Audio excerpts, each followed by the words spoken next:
গরমের ছুটি শেষ হয়েছে, স্কুল খুলেছে, কিন্তু পড়ুয়াদের উপস্থিতি নিয়ে চিন্তা। অতিরিক্ত গরমে স্কুলমুখী হচ্ছে না পড়ুয়ারা।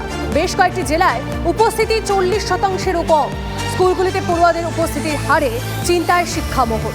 এরই মধ্যে কোনো নির্দেশিকা ছাড়াই সকালে স্কুল চালানোর সিদ্ধান্ত নিয়েছে জেলার একাধিক স্কুল।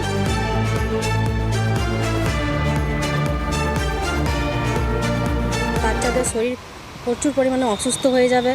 এই গরমের মধ্যে ছুটো দৌড়া করতে করতে ওরা হাঁপিয়ে যাবে, প্রচুর পরিমাণে শরীর থেকে ঘাম বেরোবে। মনে হচ্ছে যে স্কুলটা বন্ধ করলেই ভালো হতো।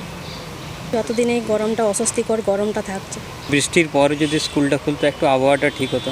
এই গরমে আমাদের বড়দেরই অবস্থা খুবই খারাপ হয়ে যাচ্ছে। সামার ভ্যাকেশন অনেক লম্বা ছিল, কিন্তু বাচ্চাদের স্বাস্থ্যের কথা ভেবে আমরা যদি বা সরকার বাহাদুর যদি গ্রীষ্মাবকাশটাকে আরেকটু টেনে দিতেন, আরেকটু এক্সটেনশন করে আরও এক সপ্তাহ বা যেরকম প্রয়োজন সেরকম তাপমাত্রা আরেকটু কমার পরে আরেকটু স্বস্তিদায়ক হওয়ার পরে যদি স্কুলটা খুলতো, তাহলে বাচ্চাদের স্বাস্থ্যের পক্ষে কিন্তু সেটা অনেক ভালো বা সুবিধাজনক হতো।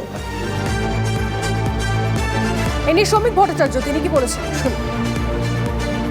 পুরো বিষয়টা দেখা দরকার, প্রশাসন এবং শিক্ষা মন্ত্রকের একসঙ্গে বসে দেখা দরকার। এমনি পশ্চিমবঙ্গের স্কুল বন্ধ হয়ে গেছে, তারপরে যদি আবার স্কুল বন্ধ হয়ে যায় তাহলে চিন্তার বিষয় হবে।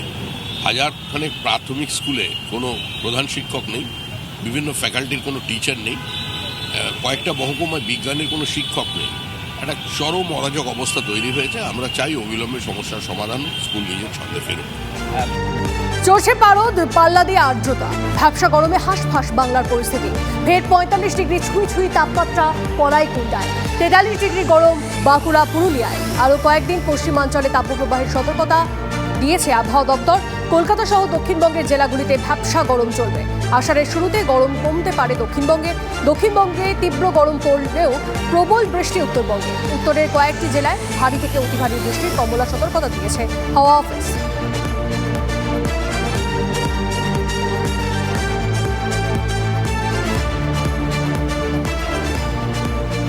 জুন মাসের প্রথম সপ্তাহ পেরোলেও বৃষ্টির দেখা নেই। গলদঘর্ম অবস্থা পশ্চিম মেদিনীপুরে। তাপমাত্রার পারদ 40 ডিগ্রি ছুঁয়েছে। বাতাসে আর্দ্রতা বেশি থাকায় চরম অস্বস্তি। কবে বৃষ্টি নামবে হাপিতে জেলাবাসী। এই গরমে মানুষের প্রাণ নষ্টাগত। দীর্ঘদিন যাবৎ এই একই রকম গরম চলছে।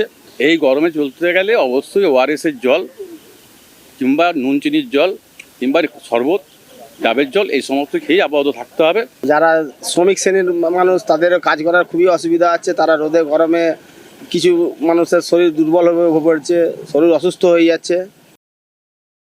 জুন মাসের প্রথম সপ্তাহ পেরিয়ে গেছে, কিন্তু তাপমাত্রার পারদ কিন্তু চড়চড়িয়ে বাড়ছে। গলদঘর্ম অবস্থা মেদিনীপুরবাসীর। তাপমাত্রা ইতিমধ্যে প্রায় 40 ডিগ্রি তাপমাত্রা সেন্টিগ্রেড ছাড়িয়ে গেছে। কিন্তু আর্দ্রতার পরিমাণ বেশি থাকায় মেদিনীপুর শহর সহ জেলার মানুষ তিতি বিরক্ত। গলদঘর্ম অবস্থায় দিন কাটছে সাধারণ মানুষের।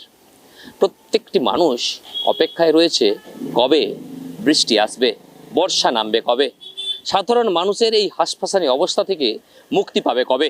মেদিনীপুর থেকে ক্যামেরায় সুজয় নায়কের সাথে দেবব্রত সরকার, টিভি9 বাংলা, পশ্চিম মেদিনীপুর।